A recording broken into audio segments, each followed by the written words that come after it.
This channel does not promote any violent, harmful, or illegal activities. All content provided by this channel is meant for an educational purpose only.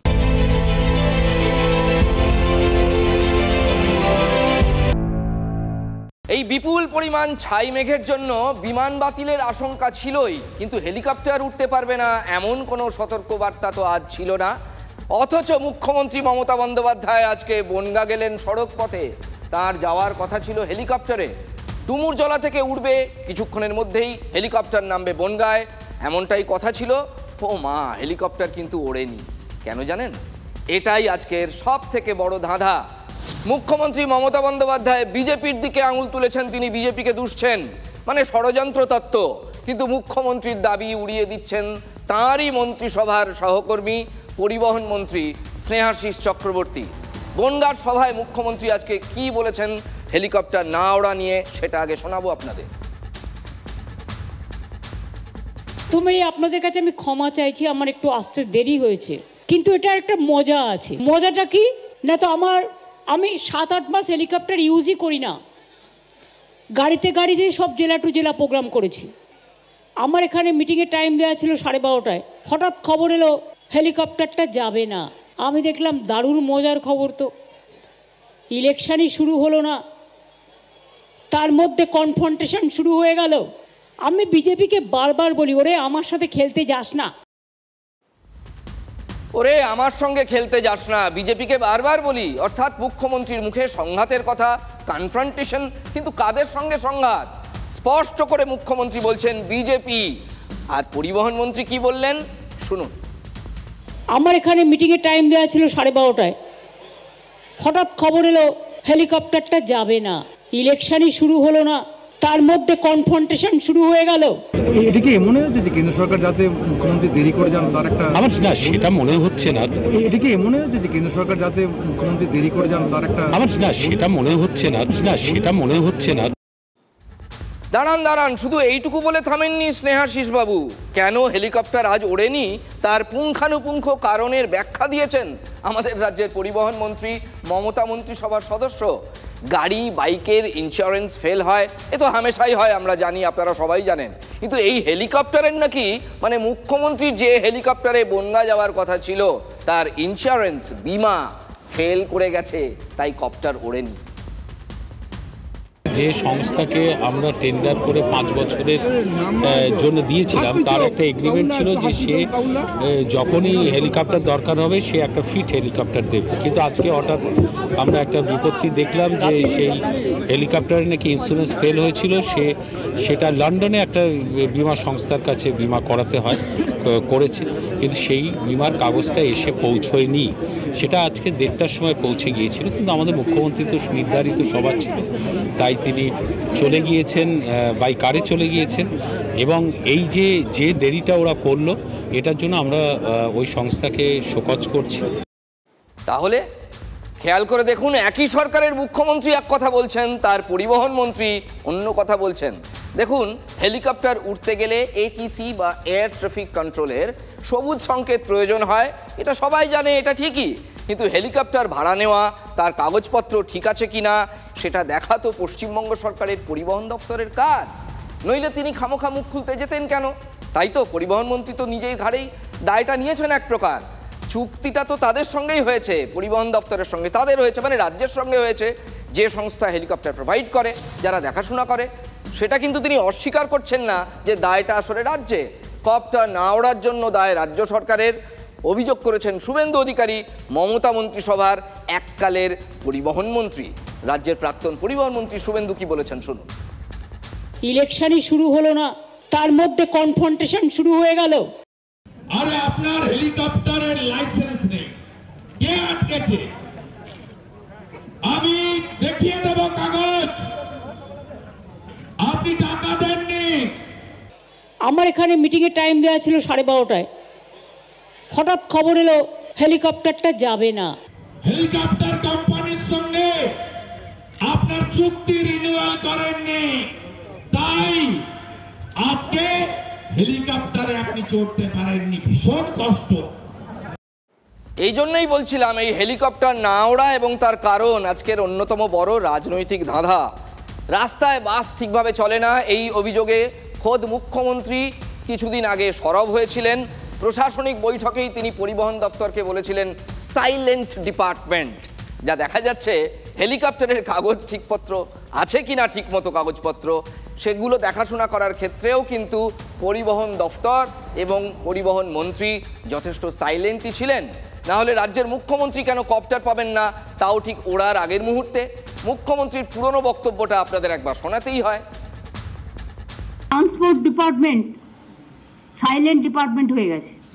Transport department silent department হয়ে গেছে।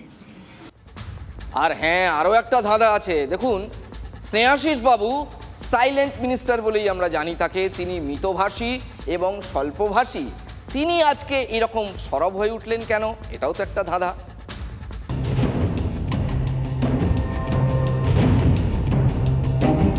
আমাকে আঘাত করলে আমি সারা ভারতবর্ষ হিলিয়ে দেবো, এটা মাথায় রেখো। গোটা দেশটাকেই হিলিয়ে দেব যদি আমাকে আঘাত করা হয়। ঠাকুরনগরে আজ ঠিক এই রকম হুঁশিয়ারি দিয়েছেন মুখ্যমন্ত্রী মমতা বন্দ্যোপাধ্যায়। আমাকে আঘাত করলে আমি সারা ভারতবর্ষ হিলিয়ে দেবো। আমাকে আঘাত করলে আমি সারা ভারতবর্ষ হিলিয়ে দেবো। আমি সারা ভারতবর্ষ হিলিয়ে দেবো, এটা মাথায় রেখো। আমাকে আঘাত করলে আমি সারা ভারতবর্ষ হিলিয়ে দেবো, এটা মাথায় রেখো। ইলেকশনের পরে আমি একটু দেশটা চষে বেড়াবো। বিধানসভা নির্বাচনের পরে আপনি ভারত ভ্রমণ করবেন, ভারতকে হিলিয়ে দেবেন। কি ভাষা? আমাকে আঘাত করলে আমি সারা ভারতবর্ষ হিলিয়ে দেবো। ভারত ভ্রমণে বেরিয়েছিলেন 21 সালের পরে। আপনি আপনার ভাইপো বলেছিলেন বাংলা জিতেছি 213টা আসনে। আমরা এবারে বেরিয়ে পড়লাম ভারত দখল করব। শ্রীকৃষ্ণ বলেছিলেন তার উপদেশে, তুমি কর্ম করে যাও, ফল ভেবো না। আপনাকে বেরোতে কে না বলছে? দুটো চার্টার আছে, 4টা হেলিকপ্টার আছে, 1600 কোটি টাকা অ্যাকাউন্টে আছে। 2029 বড়ই ভয়ঙ্কর, তোমাদের সরকার থাকবে না। শকুনি মামারা সেদিন কোথায় পালাবে, এখন থেকে ঠিক করে জায়গা রেখে দাও। যে নিজে জিততে পারে না নন্দীগ্রামে, আমার কাছে হারে 1956 ভোটে, সে নাকি ভারত হিলাবে, গুজরাট জিতিয়ে নেবে। এবার তো নন্দীগ্রামে দাঁড়াবে না, যা খবর পাওয়া যাচ্ছে। বলেছিল ভবানীপুরে দাঁড়াবে, এখন ব্যাক গিয়ার দিয়ে বলছে ভবানীপুরে মমতা ব্যানার্জিকে হারাতে হবে। আরে হিম্মত থাকলে দাঁড়া, বাপের বেটা হলে ভবানীপুরে দাঁড়া না। বাংলার মানুষ, কলকাতার মানুষ 1 লাখ ভোটে হারিয়ে বুঝিয়ে দেবে। আজকের বক্তব্য শুনে মনে হচ্ছে আমাদের মুখ্যমন্ত্রীকে মনে হচ্ছে রেজিস্টার জোকার। আজকে এই পার্টি তার জাতীয় দলের তকমা হারিয়েছে। জানেন তো, সুস্থ বাঘের থেকেও আহত বাঘ আরো ভয়ঙ্কর। আঘাত করবার চেষ্টা করবেন না, আঘাত করলে কিন্তু প্রত্যাঘাত করব। আর সেই বেত্রাঘাত নয়, প্রত্যাঘাত। সে নাকি আহত বাঘ ভীষণ খারাপ। এত যন্ত্রণা কেন আপনার? আমায় বাংলায় আঘাত করলে, কারণ মানুষকে আঘাত করলে আমি মনে করি আমাকে আঘাত করছে। বিজেপির ঝুলি টাকার থুলি, বিজেপির ঝুলি মিথ্যের ঝুলি। আপনাদের কাছে বলে যায় জোট বাঁধো। 11তে এসে টাটাকে তাড়িয়েছে, 16তে এসে চাকরি চুরি করেছে, 26-এ যদি আসে হিন্দু থাকবে না বাংলায়। দিল্লি কা লাড্ডু খেয়েও আশ মেটেনি, বাংলাকে গিলতে হবে। তাহলে জেনে রাখবেন, আপনার দিল্লির ক্ষমতা বাংলা দখল করবে। বাংলার এটুকু হিম্মত এবং বাংলার এটুকু কিসমত আছে। চারিদিকে দেখুন স্থানীয় মানুষের জোয়ার, শুধু বিজেপির কার্যকর্তারা নন, সবার মধ্যে জাগরণ ঘটেছে। আজকে বাংলা দখল করার এত লোভ কেন? ও বাংলা দখল করতে গিয়ে গুজরাট হারাবে, আর দেশ তো হারাবেই। অভিষেক বন্দ্যোপাধ্যায়ের নির্দেশে সরিয়ে দেওয়া হলো ওল্ড মালদা পুরসভার চেয়ারম্যানকে। মঙ্গলবারই জেলা শাসকের কাছে পদত্যাগপত্র পেশ করেছেন ওল্ড মালদা পুরসভার চেয়ারম্যান কার্তিক ঘোষ, জানিয়েছেন জেলা তৃণমূল কংগ্রেসের সভাপতি আব্দুর রহিম বক্সি। লোকসভা ভোটে মালদায় খারাপ ফল হয়েছিল তৃণমূলের। এরপরই দলের ফলাফল নিয়ে রাজ্য জুড়ে সার্ভে শুরু করেন অভিষেক এবং তার টিম। লোকসভা ভোটে ওল্ড মালদা পুরসভা এলাকায় দল খারাপ ফল করায় চেয়ারম্যান পদ ছাড়ার নির্দেশ দেওয়া হয় কার্তিক ঘোষকে। দলের নির্দেশ পালন করে সরে দাঁড়ালেন কার্তিক ঘোষ। ওল্ড মালদা পুরসভায় তৃণমূলের পুরসভার চেয়ারম্যান বদল হয়ে গেল। কার্তিক ঘোষ এতদিন এই পদে ছিলেন। তিনি পদত্যাগপত্র পেশ করলেন, জানিয়েছেন দলের রাজ্য সভাপতি, দলের জেলা সভাপতি। তৃণমূল বিধায়কের বিরুদ্ধে বিরোধীরা নয়, পথে নামলো তৃণমূলেরই একাংশ। বিধায়কের বিরুদ্ধে তোলাবাজি, সরকারি প্রকল্পে কাটমানি এইসবের অভিযোগ। প্রতিবাদ করলেই পুলিশি হেনস্থার অভিযোগ। কাঠগড়ায় তারকেশ্বরের তৃণমূল বিধায়ক রামেন্দু সিংহ রায়। বিধায়ক সাহেবের নেতৃত্বে এখানে কিছু মাটি মাফিয়া, জমি মাফিয়া, যারা জোর করে লোকের বাড়ি দখল করছে, লোকের জায়গা দখল করছে, বাড়িতে বসবাস করেন, যখন বাড়ির ভিতরে প্লাস্টার করতে চাইছেন তাকে গিয়ে পারমিশন দেখতে চাইছে, বলছে আমাকে 1.5 লাখ টাকা দিতে হবে, নালে বাড়ির কাজ করতে দেবো না। কিছু বিধায়ক ঘনিষ্ঠ মানুষজন বলছে এই কথাটা, তারাও তৃণমূল করে। একজন ভদ্র মহিলার 20 শতক জায়গা জোর করে দখল করে নিয়েছে। একটা সরকারি ICDS এর টয়লেট বাথরুম করানোর আমরা 2 বছর ধরে চেষ্টা করছি।